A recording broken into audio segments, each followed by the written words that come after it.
las energías invisibles, las energías telúricas que atraviesan esta región, no hay sintaxis que las puedan describir.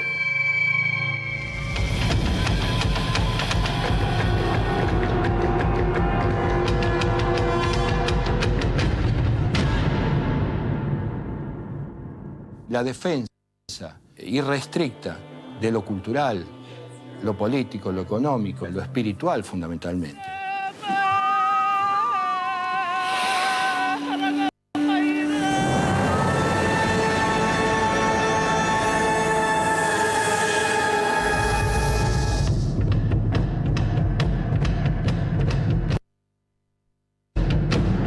Preparados para lo que sea que haya que afrontar en ese momento. Por ahí movemos 70 bultos, 500 instrumentos adentro. 500 instrumentos. Que son instrumentos rituales, no son hechos al azar. No podemos enfrentarnos al deseo humano de conocer más. Esa es la lógica de un chamán. Casi la materia primordial. No es lo mismo tocar en París que tocar en el desierto del Sahara con esta gente que puede comprender a veces mucho más que cualquier intelectual. Cuando escuchaba alguna de las obras es como volver a escuchar la voz de los ancestros.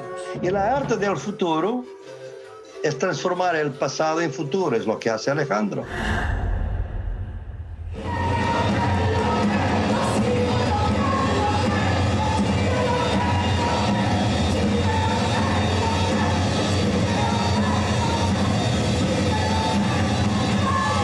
Yo creo que es tan sagrado como un ritual. Ya lo estoy sintiendo.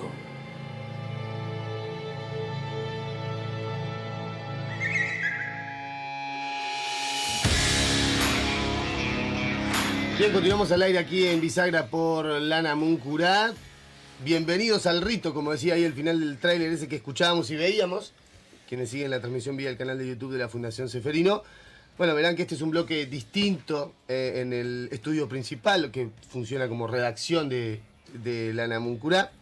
Vamos a hablar del documental de música contemporánea con instrumentos ancestrales que se va a presentar mañana a las 7 de la tarde en el CEMPAT.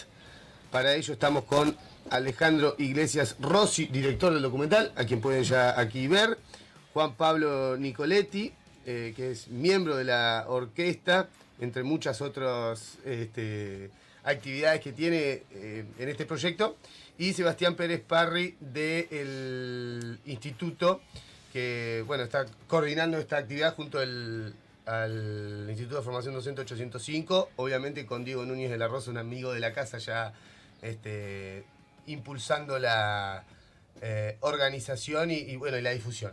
Bueno, hecha la presentación formal que me quería sacar encima, hablemos del documental, si les parece, muchachos. Bueno, Alejandro, el que escuchó o el que sobre todo vio ese tráiler, ¿qué resume? Porque estuvimos charlando un poquito fuera del micrófono, pero me gustaría profundizar todo acá al aire. Bienvenido, gracias. Gracias a vos. El documental que fue realizado por Nacho Garacino, que muchos lo pueden recordar porque fue el cineasta de esa serie de documentales de culto hoy, que fue El Otro Lado con Fabián Poloseski. Entonces, Nacho Garacino siguió a la orquesta a través del mundo durante 12 años y filmó la interacción y sobre todo el backstage de un proyecto que tiene características singulares, ¿no es cierto? Porque es un proyecto que por un lado se enfrenta a la compartimentación disciplinar heredada de la Revolución Industrial y vuelve al concepto de unidad de todas las tradiciones autóctonas en lo que respecta al conocimiento, y por otro lado que plantea la idea de soberanía cultural dentro del ámbito del arte, digamos, ¿no es cierto? Entonces, la película lo que muestra es todo el trabajo que quizá todos los que nos vieron en conciertos no pueden imaginarse que hay detrás. Les propongo en un paso anterior ir a lo obvio. Por ahí todos saben lo que es una orquesta, pero no, ni música contemporánea ni instrumentos ancestrales, aunque nos damos una idea de a qué se está refiriendo. ¿Qué significa instrumentos ancestrales, por ejemplo, para la orquesta?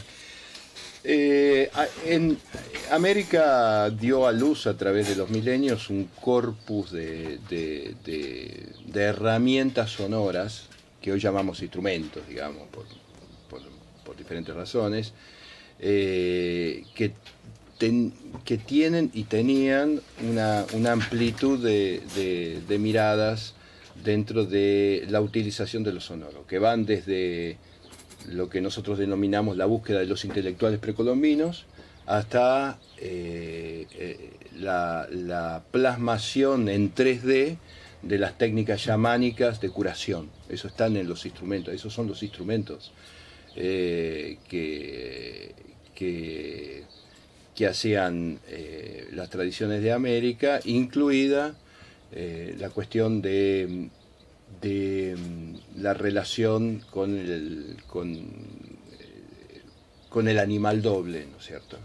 Así que es una visión completamente diferente. O sea, cuando uno habla de una orquesta sinfónica, dice un instrumento, ¿qué es lo que tiene de importante? Tiene que tener una buena calidad sonora y una pureza y una afinación. Bueno, los instrumentos de América, estos ancestrales, tienen otra visión completamente diferente.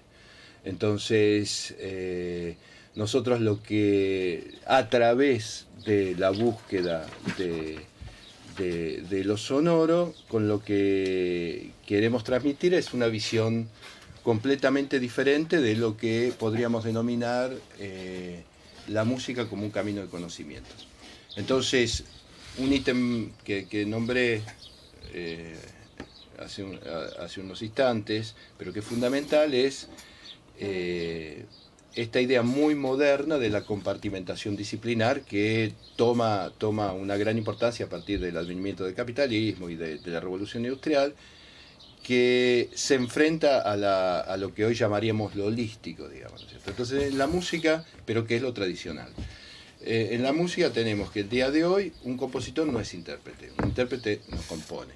Nadie espera que un guitarrista haga su guitarra, va y la compra o la encarga en un luthier. El investigador está en otro lado, el musicólogo, el etnomusicólogo, y el docente está en otro film. Nosotros, para evitar esto, hacemos que todos los miembros de la orquesta, y es lo que transmitimos en la licenciatura que enseñamos los docentes de la orquesta y en la maestría dentro de la Universidad Nacional del 3 de Febrero, todos tienen que ir a hacer trabajo de campo, es decir, que todos los miembros o han estado en el Amazonas, o en los Andes, o en Mesoamérica, en la Patagonia, etc. Recuperar instrumentos o músicas. De esos instrumentos aprender a construirlos y luego componer para ellos. Posteriormente presentarlos en concierto para que la gente sepa que esto existe, lo mínimo, digamos, para que después pueda formar parte del tejido cultural contemporáneo nuestro. Y finalmente, cerrando un ciclo, se enseña a las nuevas generaciones en la universidad dentro de las carreras que dirigimos, ¿no es cierto? Entonces, ahí evitamos toda esta... Yo habiendo sido formado en el Conservatorio de Boston, en el Conservatorio de París, sé perfectamente que la compartimentación disciplinar es el modelo, digamos. Mis compañeros del Conservatorio de París, grandes violinistas, no podían salir de tocar escalas, digamos, o de tocar fantásticamente bien conciertos de violín, pero nadie esperaba que ellos tuvieran una formación ni política, ni económica, ni sociológica, ni espiritual, digamos. Con que tocaran bien el violín es suficiente. A esto hay que añadir que quien es la directora de Artes Visuales y Escénicos, Susana Ferreres, ha desarrollado todo un trabajo, no solamente de recuperación de los instrumentos, porque para hacer los instrumentos de América hay que terminar siendo escultor, porque es tan sofisticado la exquisitez de su búsqueda que hay que tener un trabajo artístico muy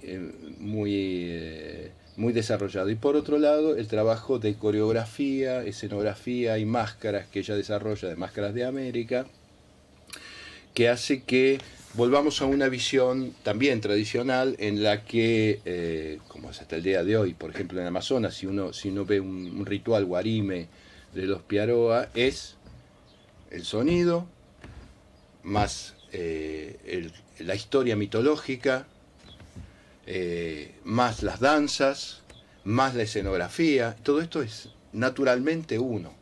Entonces esto es lo que plantea la orquesta en cada una de sus presentaciones, que es lo que tiene de singular. A quien escuchaban es Alejandro, director de la Orquesta de Instrumentos Autóctonos y Nuevas Tecnologías de la Universidad de 3 de Febrero. Vamos a escuchar, les propongo que nos haga un aporte también a Juan Pablo Nicoletti. Le pusimos miembro de la orquesta, pero es muy resumido, así que presentate vos si querés. Tengo la suerte de formarme desde hace muchos años en este contexto con el maestro Alejandro Iglesias Rossi y Susana Ferreres en la Universidad 3 de Febrero, en la Orquesta de Instrumentos Autóctonos. Todo lo que recién Alejandro describía de forma tan precisa, nosotros que de alguna forma iniciamos un proceso de reformatear y de reconstruir nuestra visión de la música, viendo y escuchando la propuesta. Para nosotros es muy impactante. Digo nosotros, me refiero a mí, a mis compañeros, compañeras, que iniciamos un proceso realmente de cambio en relación a lo que es la música. Preguntarnos y asumir, permitirnos preguntarnos para qué hacemos música. Y cuando un instrumento ritual demuestra que justamente hay una conexión directa con una función mucho más urgente de la existencia misma, y bueno, uno se reformula ciertas cosas en relación a lo que estaba acostumbrado a hacer. Se transforma para nosotros en una misión formar parte de esta orquesta, de llevarlo y de compartirlo. Lo que va a pasar mañana con el documental tiene mucho que ver con eso, porque se trata de transmitir, de compartir esa experiencia que es la que nosotros mismos tenemos cuando realizamos el proceso creativo, musical, y también la experiencia que tiene el otro cuando se enfrenta con estas sonoridades que no conoce, que son totalmente ajenas y que nosotros en ese proceso académico también cuestionamos. Porque todos, como describía recién Alejandro, los instrumentos clásicos, en cualquier lugar, cualquier escuela de música, exponemos un violín y todos lo reconocen, claro, saben cómo suena y saben muy bien de qué se trata. Sacamos una vasija silbadora o un aerófono de la muerte y nadie lo reconoce ni como propio. Ahí hay un problema.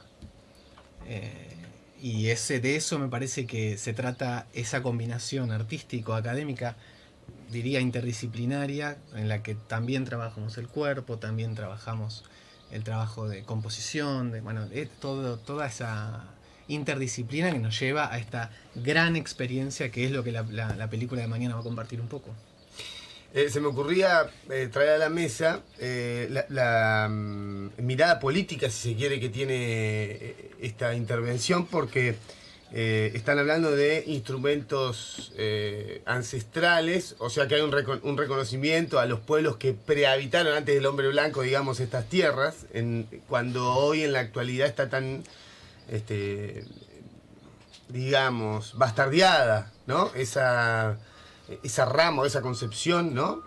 Me parece que tiene un componente político muy fuerte también. No sé si hay obviamente, claramente una intención, pero no sé si eso además se expone en la orquesta o en la presentación artística, digamos. Sí, por supuesto. O sea, la lógica humana de poner el pie encima de la cabeza del vencido es milenaria, y en América se ha plasmado de forma muy singular, ¿no es cierto? Entonces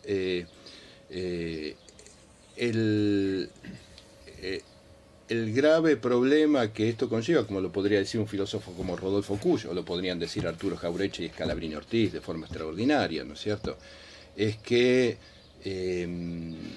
nosotros somos tributarios de diferentes vectores culturales. La desaparición de uno de ellos finalmente implica la imposibilidad de, digamos, la incomprensión de nuestro pasado implica la imposibilidad de poder vislumbrar un futuro, porque todo eso, o sea, no existe un árbol que no tenga raíces, las ramas no salen de la nada, ¿no es cierto? Entonces, para nosotros es fundamental que todos los vectores que hacen lo que es el tejido de un argentino, un latinoamericano contemporáneo, tengan la misma vitalidad y que no intereses espurios hagan que lo excelso tenga un solo color, ¿no es cierto? Entonces, cuando hablamos de música erudita, únicamente podemos hablar de Beethoven, de Brahms, de Bruckner, etc. Cuando la erudición de los intelectuales precolombinos, basta ver Teotihuacán o Chichen Itza o ver la sabiduría hidráulica que manejaron en el antiguo Perú, o los instrumentos, la sofisticación mitológica, simbólica. ¿Cómo puede un latinoamericano contemporáneo vivir desconociendo eso, ¿no es cierto? Para dominarlos es fantástico. Claro, exactamente. Y añadiría el poder que tiene a nivel político, ¿no? Que este proyecto se desarrolla en la universidad pública.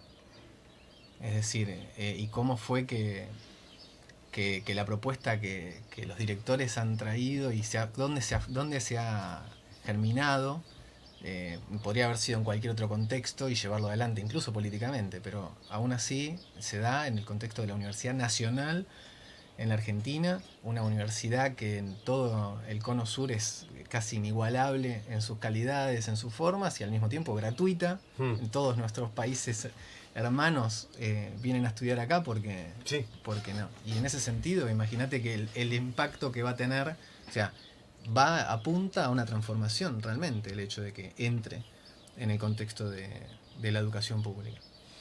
Bueno, podríamos estar charlando 2 días de esto, me parece muy interesante. Hay 1000 aristas para tocar, ya han tirado muchas puntas que me encantaría recoger, no hay tiempo. Así que se me ocurre por ahí, para el que está escuchando del otro lado, por ahí lo más atractivo, no sé si la película va por ahí, pero escuchaba un poco hablar de instrumentos que se van recuperando, todo ese recorrido que hiciste. Si me puedes o nos pueden contar 2 o 3 algunas historias no sé, se me ocurre con los elementos naturales de la geografía o del ámbito en que se construyen esos instrumentos y ese contexto, ¿no? que determina cómo se toca, por qué se toca, etcétera, de nuestra América. Claro. ¿Alguna anécdota, 2 o 3? Pienso en muchas, pero sobre esto de los elementos. Instrumentos que van a ver en la película y que nosotros construimos, tienen la lógica simbólica de los 4 elementos, ¿no es cierto? Entonces van a haber instrumentos únicos, porque solamente existen en este continente, en arcilla, escultóricos, que son ocarinas, que son lo que se llaman vasijas silbadoras, que es la lógica de la tierra pasada por el fuego, es decir, la tierra convertida en cerámica, ¿no es cierto? Insuflada por quien lo toca, y muchos de estos instrumentos tienen agua dentro. Entonces el trabajo hidráulico es el que hace sonar a las imágenes zoomorfas. Y según los maestros de la tradición, hay un quinto elemento, una quinta esencia, que es el alma de quien lo está tañendo. Eso por un lado. El segundo es la universalidad de esto, como decía Tolstoy, pinta tu aldea y serás universal. Bueno, en una de las giras que hicimos cuando fuimos a Nueva Zelanda, que nos invitaron las comunidades maoríes, el primero de los conciertos lo hicimos para una escuela, para el jardín de infantes y primaria. Entonces los chiquitos nos hicieron un haka, que creo que está en YouTube, muy, muy gracioso, extraordinario. ¿A dónde precisamente? En el norte de Nueva Zelanda. Bien. Entonces los chicos maoríes nos hacen el haka, y entonces nosotros les hacemos un pequeño concierto para ellos, con las máscaras y los instrumentos, qué sé yo. Termina el concertito, que debe haber durado media hora. Los chicos se van corriendo. Nos asustamos, dijimos, bueno, quizá le trajimos algo que no era para los chicos, era más un concierto. Hablamos con las maestras y dicen, no sabemos qué pasó, de repente salieron corriendo, la mitad de los chicos. Dijimos, bueno, al rato empiezan a llegar con instrumentos maoríes. Mirá. Que entonces se acerca uno me quería regalar el bastón del abuelo, el bastón de mando de Mauricio. No. ¿Cómo te voy a aceptar? Esto es tuyo, esto es tu herencia. Y entonces decía, nos mostraban los instrumentos, ellos trabajan mucho con jade, ¿no es cierto? Decía, este instrumento mi abuelo me decía que soy yo y que esta es mi cultura, pero a mí siempre me dio mucha vergüenza. Bien. Y cuando yo vi que ustedes, una orquesta que estuvo en todo el mundo y viene a tocar para nosotros, tenían uno igual, de otro color, de otra cosa. Y después viene otra con una caracola, que hay, las hay allá, digamos, que se tocan, y en Latinoamérica se llaman los pututus, que se usaban para la guerra y los prohibieron los españoles, por eso aparece el erque. Claro. Nos muestra extraordinariamente labrada y dice, sí, mi abuelito me decía, esto lo tenés que tocar todos los días.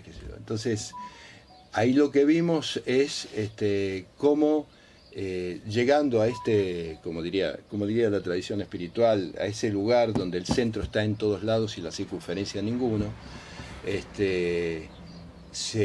llegábamos a esa tradición primigenia en el que los chicos maoríes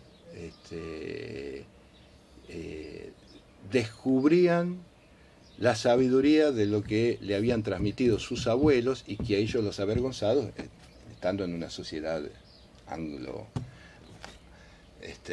anglo-cosmogónica, para decirlo de alguna forma, y esto les daba una revalorización y una dignidad ontológica a esos instrumentos que, por supuesto que eso no lo van a olvidar, porque una vez que descubrís que había algo que te habían escondido y que eso tiene una verdad que es única, te aferrás con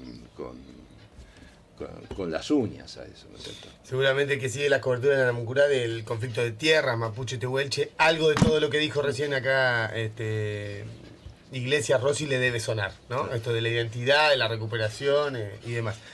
Juan Pablo, ¿algo que nos quieras compartir? O sea, en relación a lo Mil que... No, cosas, sí, pero bueno, no sé. pero particularmente en relación a lo de los instrumentos que Sí. recién nos preguntabas, y pensaba en cómo personalmente fue un impacto gigante que tuvo en otra de las giras que estuvimos en México, y estudiando justamente ciertos instrumentos, encontrábamos que estos instrumentos en todos los lugares en donde se encontraban, tanto en tumbas como en los propios museos, siempre estaban rotos adrede, ¿no? Y indagando llegamos a que no es que el tiempo los rompía, sino que justamente a nivel tradicional el instrumento es la persona y la persona es el instrumento. Es tan personal ese encuentro que solamente ocurre en la unión, algo que no está en nuestra cultura cotidiana, ¿no? Uh-huh. O sea, la relación con el instrumento que uno construye y que Claro. ese sonido es tan personal. Eso yo creo que fue una transformación, por lo menos en mi caso, y que es lo que entra en la orquesta a partir de las propuestas que han hecho nuestros maestros y que llega de la orquesta a las carreras y a nuestros estudiantes, de esa resignificación de la relación con el sonido. En relación a los instrumentos, Sí, esto sí, que va sí. a pasar mañana en la película, bueno, para mí por lo menos fue transformador, porque hubo una reconstrucción de la relación con la función del instrumento, con el sonido propio, con una realidad como fuera de esto que bien describía antes Alejandro, de la post-revolución industrial y el serialismo de las cosas. Estamos acostumbrados a ir a comprarlo todo. Sí. Se deshace, Claro. ¿no? Y uno hace una... Así que, bueno, aportando a esa experiencia, me parece que ese es un caso, por lo menos siento, tremendo. Tremendo.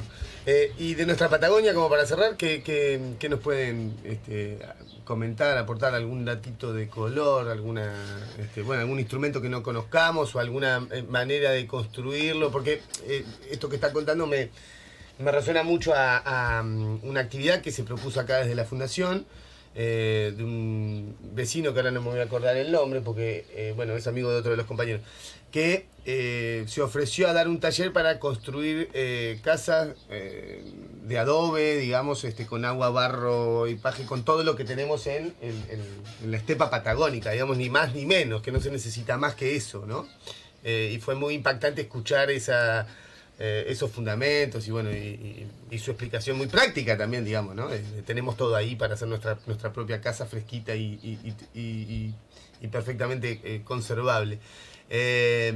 Por eso se me ocurría preguntarle sobre los instrumentos de la Patagonia, no sé, con qué se han encontrado. Seguramente ustedes, por su conocimiento previo, tenían mucha idea, pero seguramente que al intercambiar con el ambiente, ¿no? Se les ha revelado alguna otra cuestión. Mira, en la película aparece un encuentro que generamos desde la orquesta entre una sacerdotisa maorí que vino desde Nueva Zelanda acá a Madrid.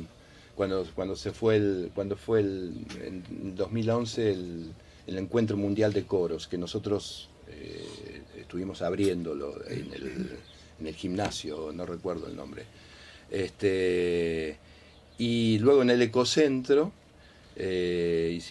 organizamos un encuentro entre doña Manuela, una maestra de la tradición mapuche,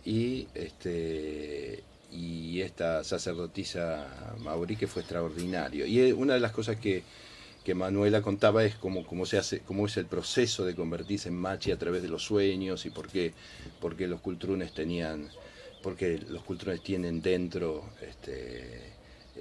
las piedras que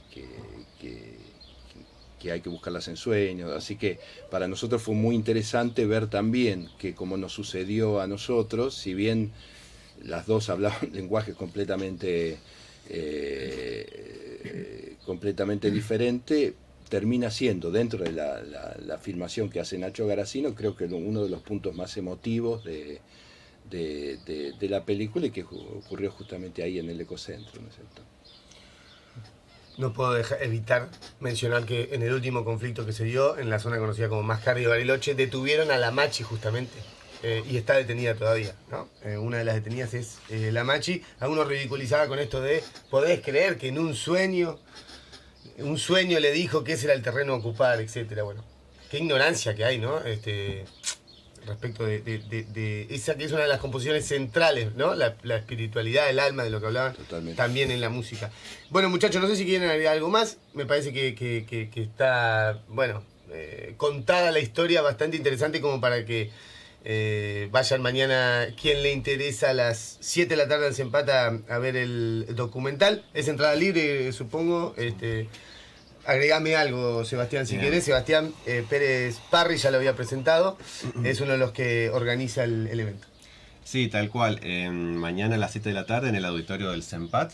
La actividad es organizada por el Instituto Patagónico de Ciencias Sociales y Humanas, de CONICET, junto al Instituto 805 de Artes Visuales y profesorado de música, anexo Puerto Madryn, que lo representa Ana Abraham. Ana Abraham fue fundamental en esta gestión de que ellos puedan volver nuevamente a Madryn y hacer esta propuesta. Ana es alumna ahora actualmente de la carrera que comentaban acá los compañeros. Y bueno, Ana decía, esto tiene que presentarse en Madryn, tenemos que estrenar el documental en Madryn.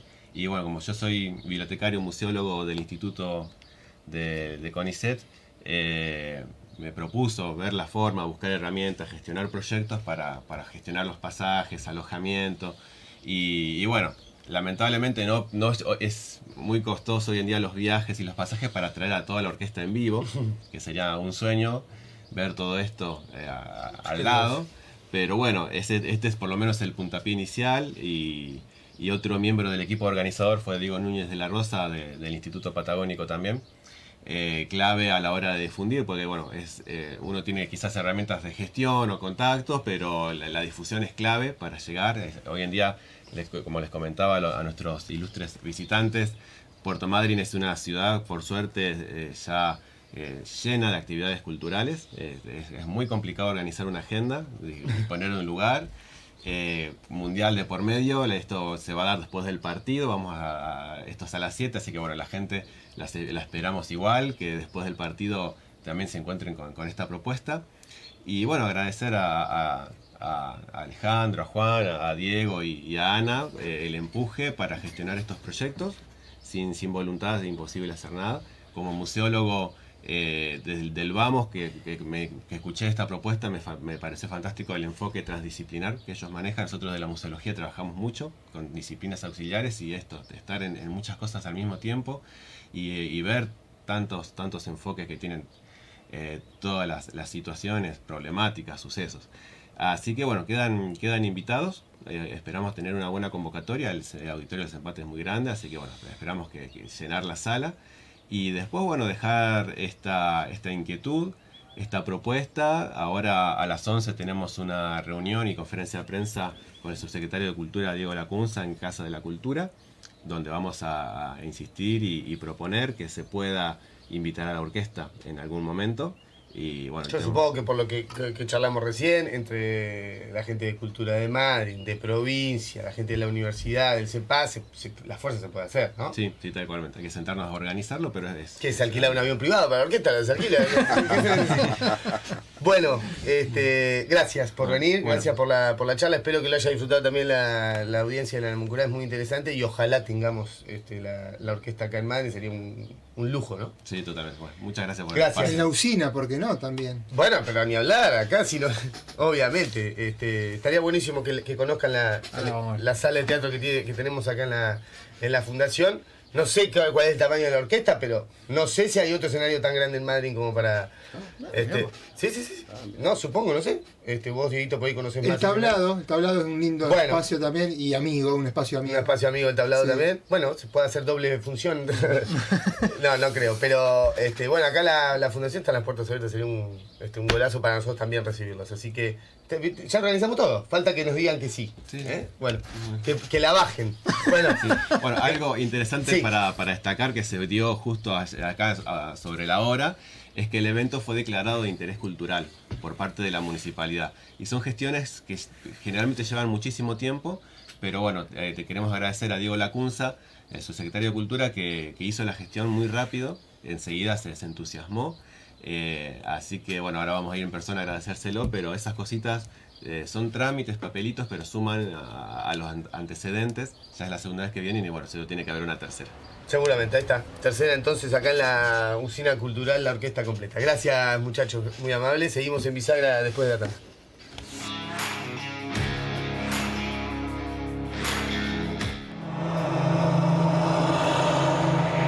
Las energías invisibles, las energías telúricas que atraviesan esta región, no hay sintaxis que las puedan describir.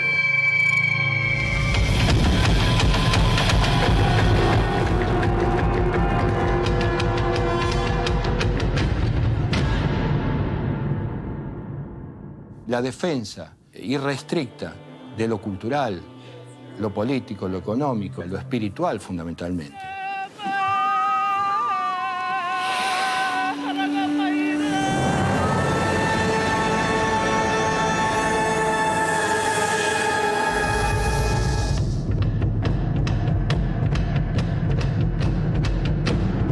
Preparados para lo que sea que haya que afrontar en ese momento.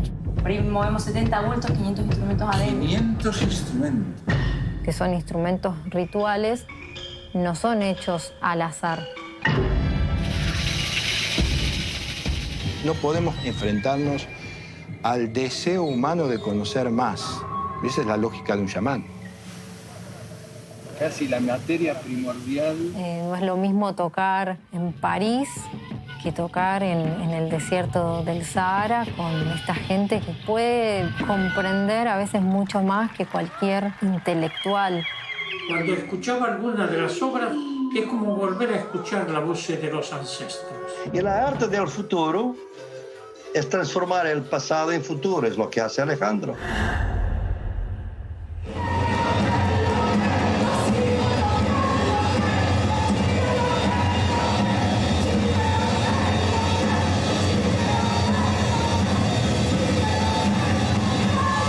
Yo creo que es tan sagrado como un ritual.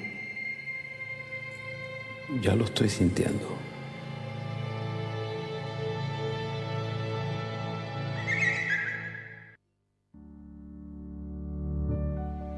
Gabriela Dufo habla sobre Carlos Merino y la Fundación. Permitime decir desde el corazón que no pude estar en el encuentro donde pusieron el nombre de Carlos Merino al predio. Me hubiera encantado estar.